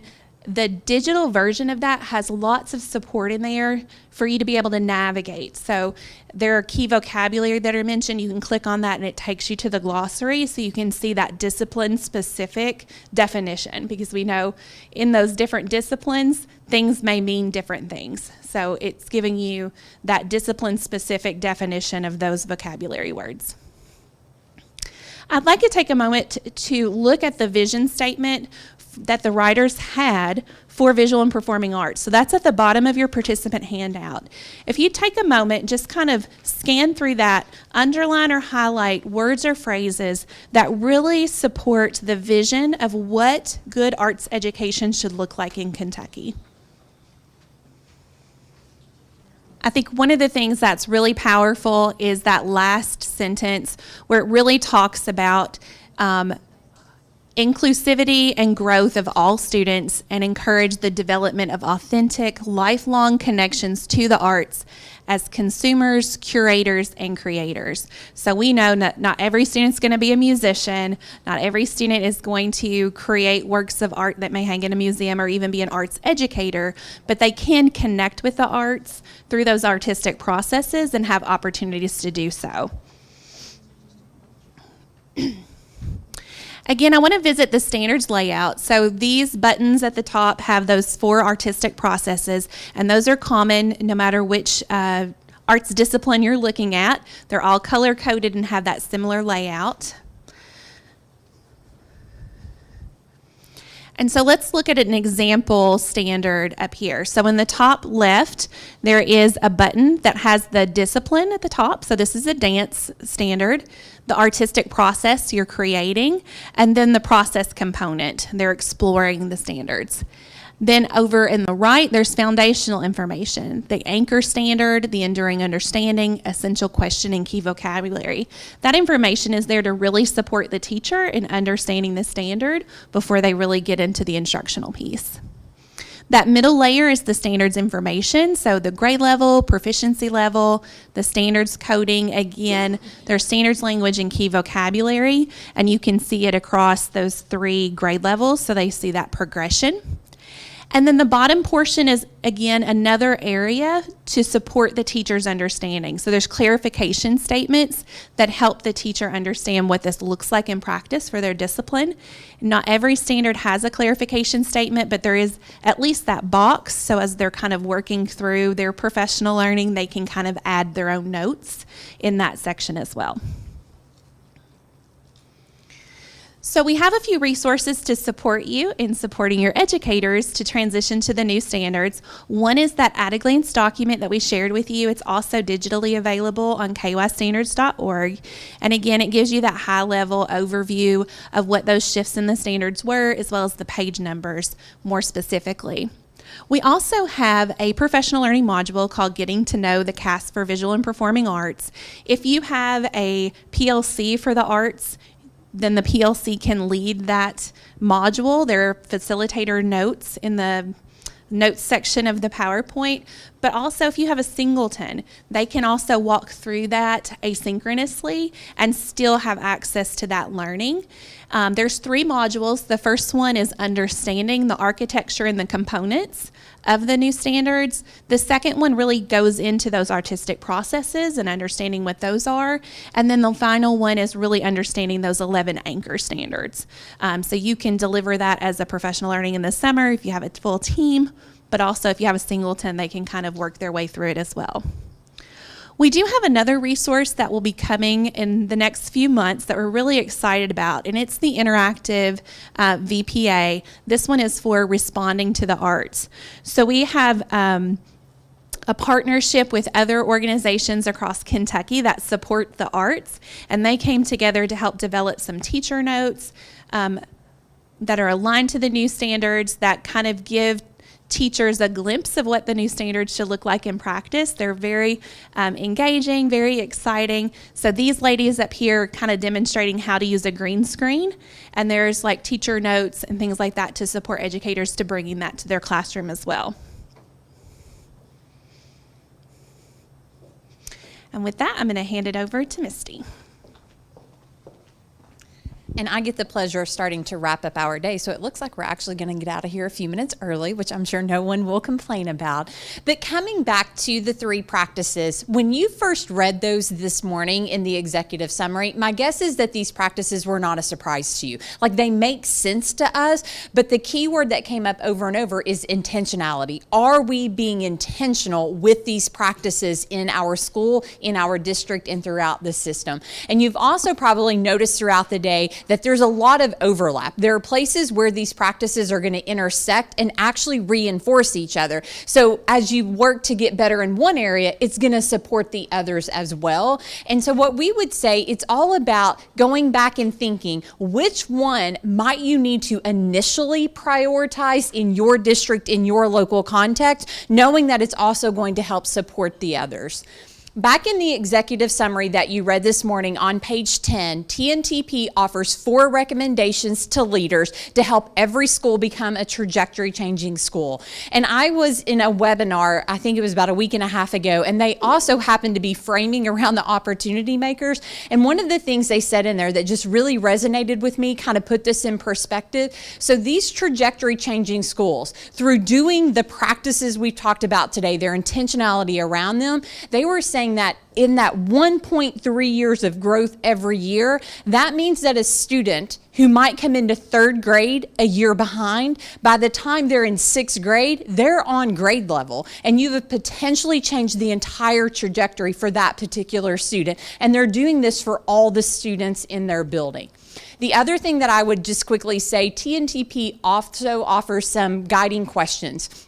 So these are questions that you as a leader would maybe want to come back to with your leadership teams, and they're designed to help you think through what is that next best step that we could take around these practices. Then once you've identified what the practice is that you want to go after next, that you want to start to improve, we've arranged your Google folder to help you quickly access then the resources that could support you. So that first folder, those are foundational resources that go across all the practices. Then in each of the subfolders for the practices are the resources we've talked about today. Those are just digital copies of those for you. And then the last thing that I get to say before Crystal closes it out completely, your landing page of the Google folder is also where you will find your ELA certificate for today. So in case that's something that you need, just know that that is on that landing page.